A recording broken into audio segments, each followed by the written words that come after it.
Okay, guys, I welcome you once again to Corpse Party Book of Shadows. Last time, we got holy water. We doused spirits in holy water, and the spirits attacked us. So yeah!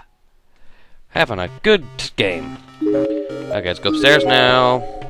Last time we also listened to a music box, had music from the first game, like the opening theme music, and I learned some lyrics to it. Let's go to the reference room, because I'm pretty sure this is where the key goes. It's just a thought. If not, it's going to go to the science room, or maybe the room at the end of the hall at the bottom floor. It's going to go to any one of these.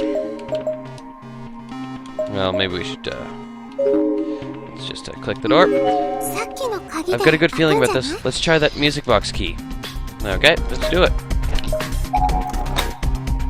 The key turned easily in the lock, and the door came right open. I was right. It's just, you know, we had to get rid of the spirits. Oh, Christ. She scared me. There's a dead body propped against the inside of it. As the door slid open, it spilled out into the hallway.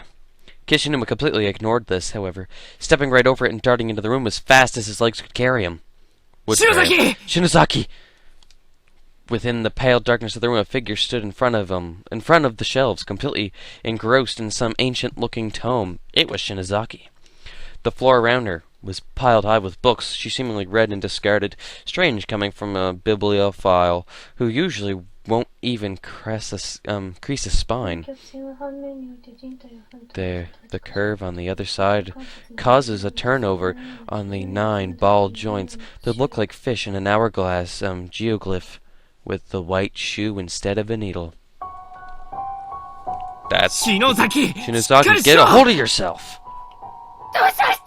No talking, this is the library. Honestly, what do you uncultured troglodytes hope to accomplish in here with your worthless gossip, huh? Shinozaki? That's enough. You can stop this now. This isn't you. You're in pain, right? Whatever loose soul is in control of Shinozaki, I'm calling you out. Get the hell out of her right this instant, you hear me? She's ours. I'm going to make this body mine.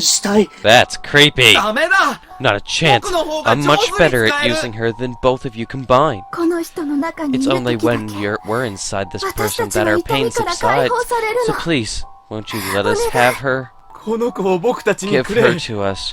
Please, what if we save you? We'll probably get you out of the school alive. And in exchange... Shut up, you selfish bastards. Look, I sympathize with you. I really do. Dying here must be like a never-ending nightmare. But how does that give you the right to use Shinozaki like she's some kind of tool? She's a living being with a mind of her own. Oh, ye of sound mind. We're in pain, we're in agony, we're cold and hungry and mad. But you're still blessed with life. Don't you understand? Yeah. I don't give a shit about any of that. All I know is you can't have Shinozaki. I will never, ever let you take her. What the hell is this ringing in my ears? Is it bugs? Is it bugs? From there, Ayumi took a sudden turn for the worse. Tossing aside the book she was reading, she began punching herself in the head with both hands. Jesus friggin'. It was so quiet in here, too. But just look what you colors have been let in now. Silver, huh? Green, maybe? Stop this, Shinozaki. Shinozaki. It was yellow. Shinozaki? Brother, is that you? You're late. I'm so hungry. It's been so very long since my last meal. Hina sealed me up in here, you see, and I haven't eaten a single thing since then. Not a single bite. Nothing at all. Brother, you look so delicious, brother. Is it strange? Is it strange that I want to kill you? And, taste your succulent flesh. Cut it out, Shinozaki. I'm not your brother, for starters. Miki. Welcome home, brother. Miki? You're here again? You know, your selfless little sister drops by just to make you dinner, and that's how you greet her? You've been eating your meals every day, brother. More or less, yeah. Some pre-packaged convenience store food here. A school lunch there. Just as I feared then. You keep going like that, and your health will deteriorate in no time. Well, you sit tight. I'm making you a fine meal right now. Whatever would you do without me? How's school going? I hear you've been hanging out with a boy named Makoto. I'm just gonna go with Makoto. And a girl named Shinozaki. What kind of people are they? Everything's going to be okay. I know it. Dad'll come around one of these days. Just be patient, okay, brother? What? Stop it! Did she bite me? Oh god, Shinozaki's biting Kishinuma's neck. I've got to stop her. Oh, blood. Bitter, delicious blood.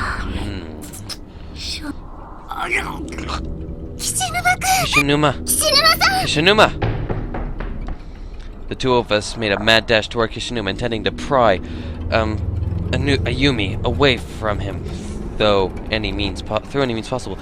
But to my astonishment, he met our panicked gazes with a stern "let me handle this" look, reinforcing the message by raising his hand in a stop motion. Shinozaki. Whoa, I didn't expect that. If circumstances were different, this could be the start of a really heartwarming, romantic scene. Kishinuma grabbed Shinozaki and hugged her tightly. Shinozaki, come back to me. Please! You aren't any of these people. You're Ayumi. Shinozaki, damn it! So warm. Bit by bit, I could see the expression on Shinozaki's face change. Her crazy, possessed sneer gradually gave way to a blank, dazed continuance. Continuance. That then slowly, but surely, began sparkling with life once more. And though it was nearly imperceptible, I could swear I saw a smile start to form on her lips. Kishinuma? For a few long moments, Shinozaki stared into Kishinuma's eyes. Then, in an instant of realization, her face turned beet red. I recall the phrase, "Oh crap," drifting through my head for a split second, and then...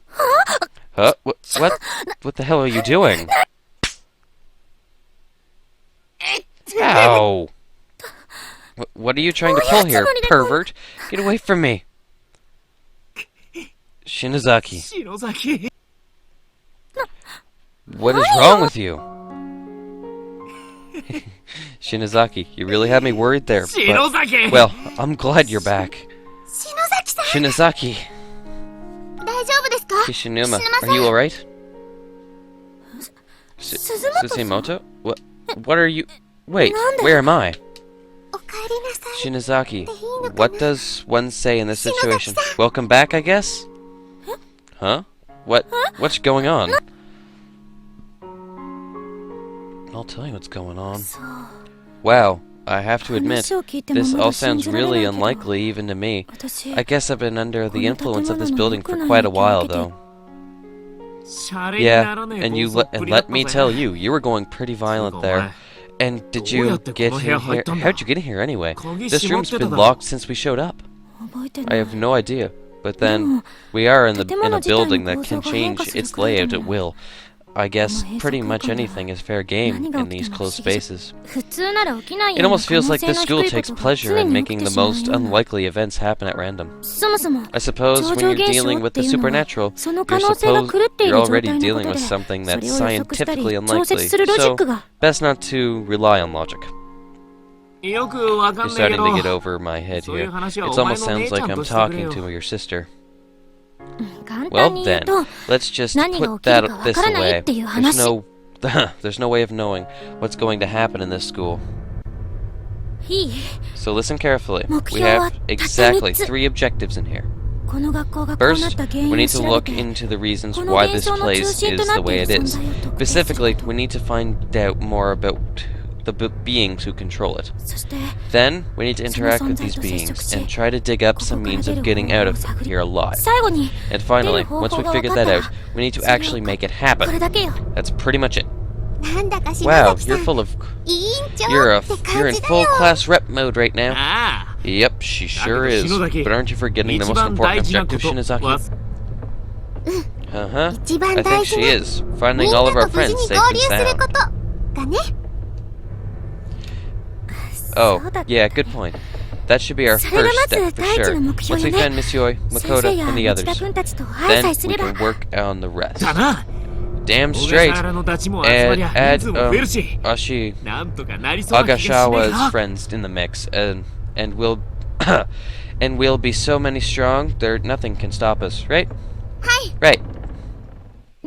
Let's not get too careless, though. None of this is going to be too easy. There's only so much we can do in here, and that's not likely to change. For now, I'd suggest we investigate our surroundings as thoroughly as possible. Leave no stone unturned. And don't give up or give in, no matter what. I mean, don't get me wrong, I'm scared to death right now, but I'm not going to let that stop me. Don't worry, we'll be behind you all the way. We can get through this together. At this, Kishinuma stood up and began scanning, his eyes over the nearby shelves. Since we're in here anyway, how about we start by checking for clues in this room? It is a reference room, after all. There's bound to be something worthwhile. Nothing on the shelves. Nothing on the shelves. Dead thing. This girl's seemingly senior. Okay. Duffel bag. With the chairs partially hanging out of it. Student ID name tag. Oh, it's Io. Nice. Nice. There are numerous scrapbooks on the shelf, each containing various newspapers and newsletter clippings. One of them particularly stands out. It's an old school 3-ringed binder filled with articles that are all over 30 years old. Jackpot! 1973, serial kidnapping and murder at Heavenly Hills Elementary. That's here, right? There was an article about that in one of the classrooms too, I think. Dashing the hopes and prayers of their concerned parents, 3 of the kidnapped children returned home tonight in body bags. Local police gave an unofficial statement at around 4 o'clock yesterday afternoon. Yuki Kanoi, 11, Ryoi Yoshizawa, 8, and Tokiko Tsuji, 7, previously reported missing, were found dead in a basement room beneath the school. The circumstances behind their murders are still under investigation, and a suspect with ties to the school's teaching staff is in questioning. First responders report a shocking, grisly murder scene, and have expressed concerns at even allowing the families of the deceased to see their children.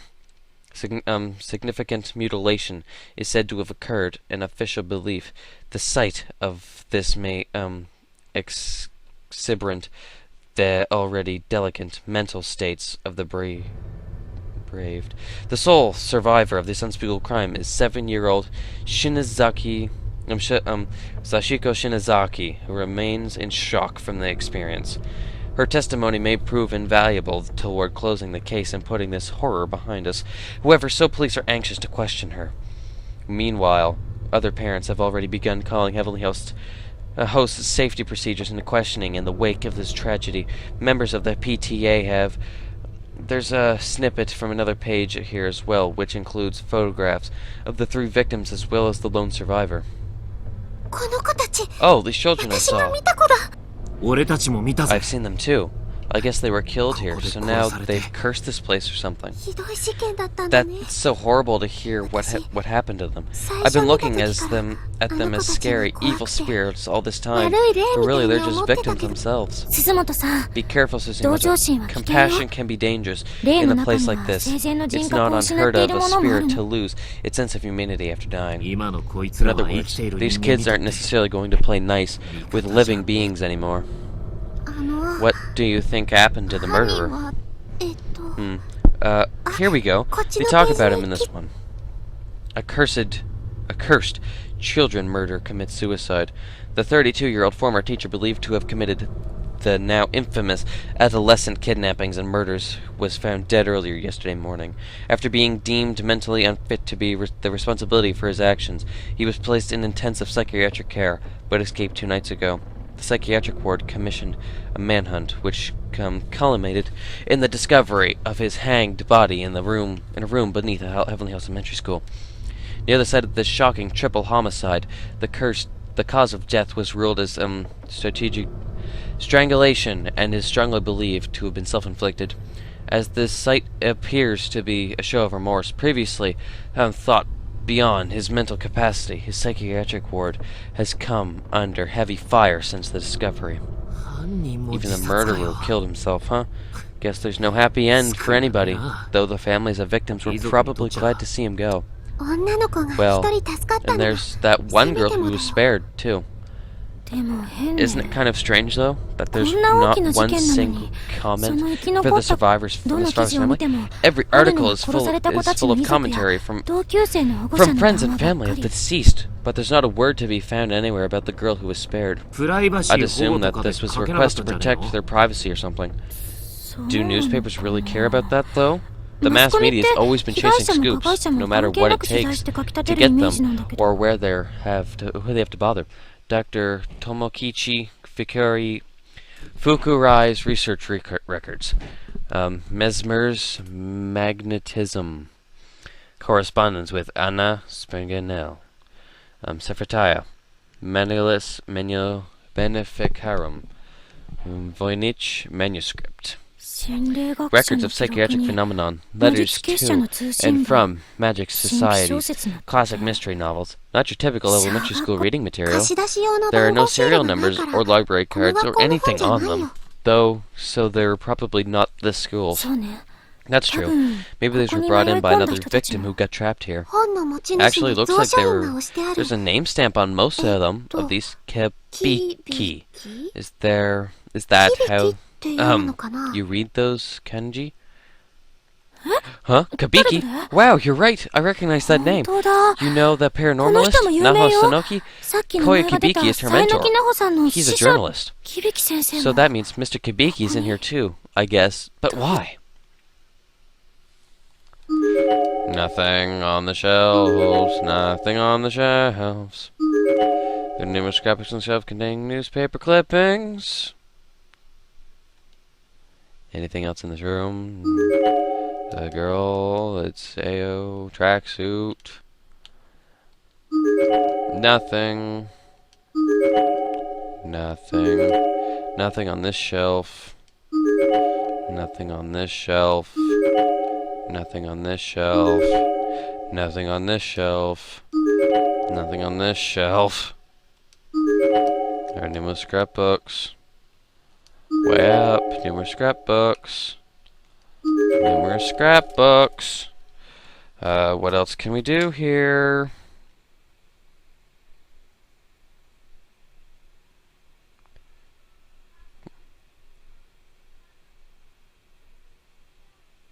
Well, you know, I think we've seen what we need to. Let's leave! Oh, crap! Leaving bad? I wonder how much time has passed since we got here. Oh, our darkening is huge! It's not save, actually. I wonder how much time has passed since we got here. I don't know if I can trust my cell phone clock in a place like this. That's a good point. If this space is being changed around randomly, there's no reason to believe the same thing isn't happening to time. I trust my stomach, though, and it's telling me that dinner time has already come and gone, and now is about when good boys and girls would go to bed. I have to admit, I am hungry. Maybe we should add finding food to our list. Shinazaki, but for now, I think it's about time we find a nice, cozy spot to sit and rest for a while. I think I'd like that, as I'm really, really tired. Not so tired that I'm worried about getting possessed or anything, but tired enough. Whoa, things are getting wavy. And so the four of us headed to the safest spot we could think of, settling in for a bit to help calm our spirits and refresh our bodies. Almost immediately, both Kishinuma and Shinozaki sat down, closed their eyes, and fell fast asleep. Understandable, considering what they just experienced. Out like a light, both of them. They must have been exhausted. Kishinuma went through a great deal of turmoil to save Ayumi, after all. Aren't you tired too? I am, but I just can't bring myself to sleep. My mind keeps racing, wondering what Nari and the others are doing right now. I feel like I need to be ready to run out after them at a moment's notice. I know just where you're coming from. I get the same way when I think of Shig. I wish I could just see his face right now, you know? Huh? Nana, what happened to your legs? I felt a chill in my stomach as soon as I saw them. They were the same bruised-like marks around Nana's slender thighs that I'd seen before, but they'd become much darker in color. They looked pink originally, as if they'd just rubbed her skin up against something, but now they were a deep, dark purple, the color of grapes. Are you alright? Does it hurt? You mean the bruises? They've been there since before. Yeah, but they're darker now. Oh, you're right. What a weird color. What's happening? They probably just changed color over time from the blood rushing to the surface. I doubt it's anything to worry about. Sorry. I just hope it doesn't leave a scar. True. You do have beautiful legs after all. Oh, please. No, I don't.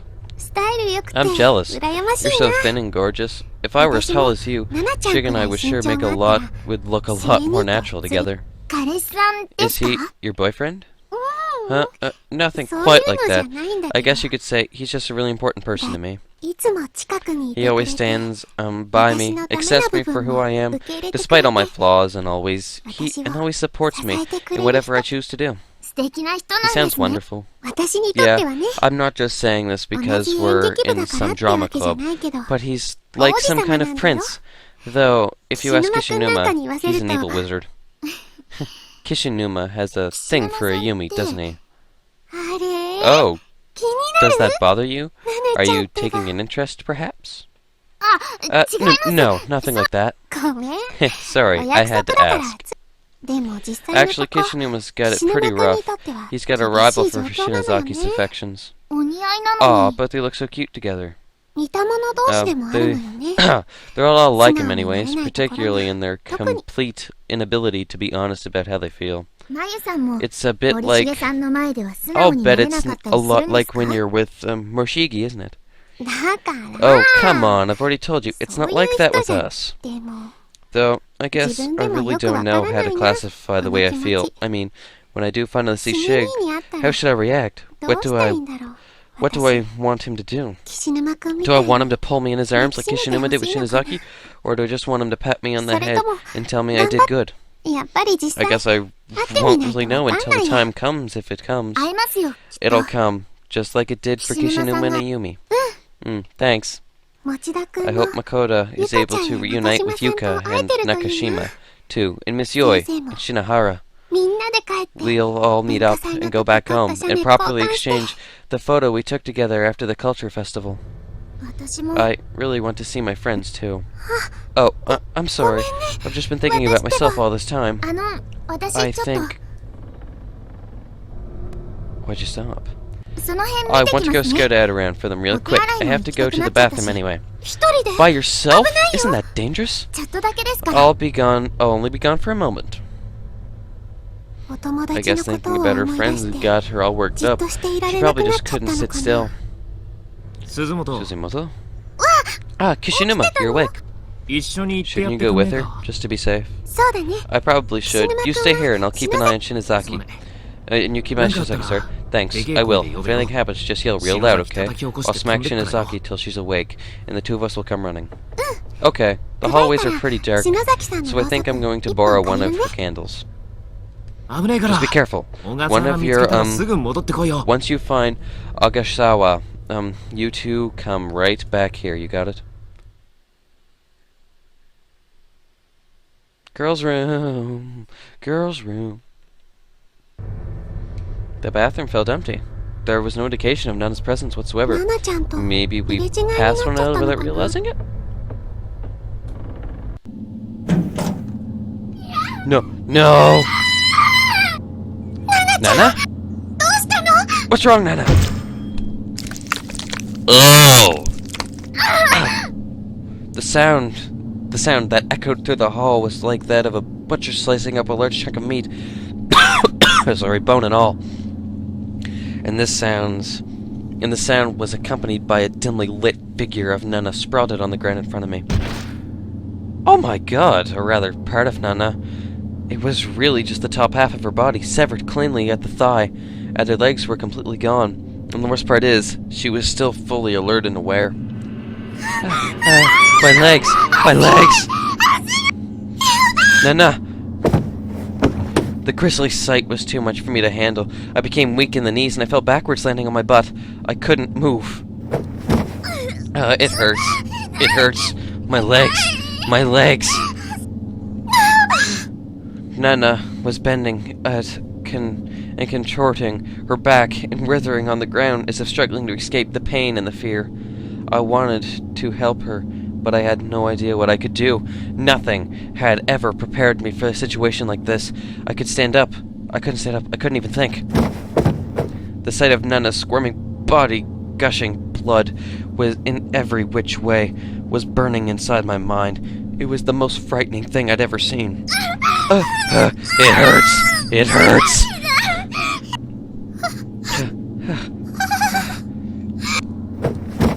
I could sense the presence of another person in the shadows just beyond Nana's torso. Who was it? The darkness was all-encompassing past, a certain point giving only a vaguest notion of a human silhouette within an inky black void. Who's there? That's the locker room. No, wait, it's not. Where is this? What's back there? The door should have led into the pool locker room, but its lighting, or lack of it, was completely wrong.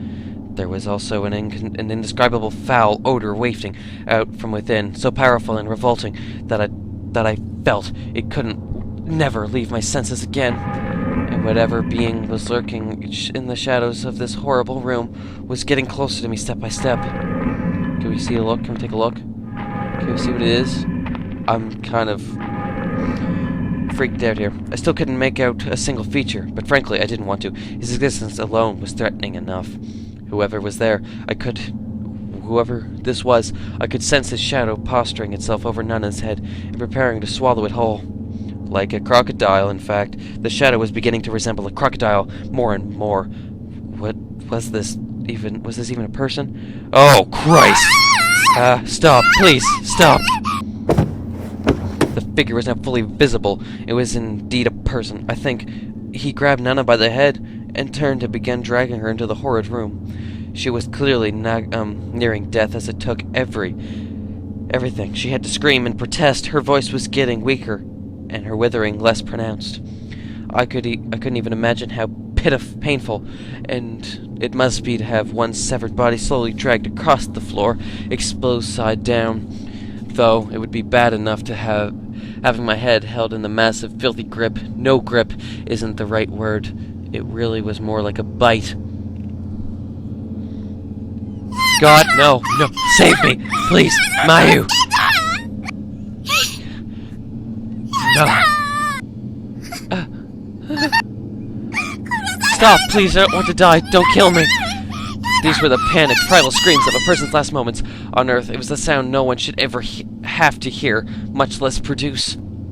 And once you hear it, it's the kind of thing you'll be hearing again for the rest of your life. Nothing could ever wipe it from your memory. It stays with you.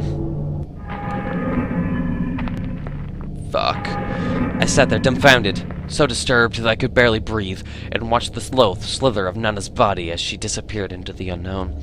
It only took a few seconds for her to vanish into the blackness, but those were the longest few seconds of my life. And when she was gone, only a wide swath of blood remained, tracing her path down the hall and across the hellish threshold. Nana, I have to go save her. They don't. Help me! Mayu! Nana! Gathering all my courage, I ran full speed toward the black void, but found no room to enter. Beyond the door was nothing more than a solid wall. What? No, where is she? Where was she taken? Mayu! It was just like Shinozaki had said. Right before my eyes, a human being was pulled into a space that simply no longer existed. Pulled out of reality. And yet, I could still hear her. No!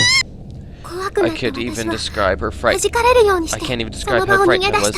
All I could do was scream and take off running away from there. Anywhere else was preferable. Oh my god. Why am I still going this way? Nana isn't this way. She's behind me. I need to go back.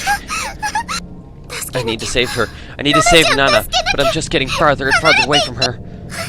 No, I can't. I just can't. It's not possible. Jesus fucking Christ.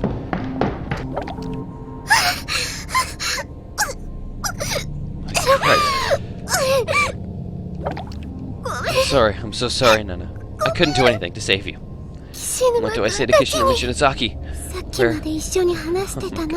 No, guys, we're gonna have to end it here for today. We are gonna finish off whatever this is in the next episode. Please stay tuned. This was just freaking creepy. Hope to see you guys next time. As usual, take care.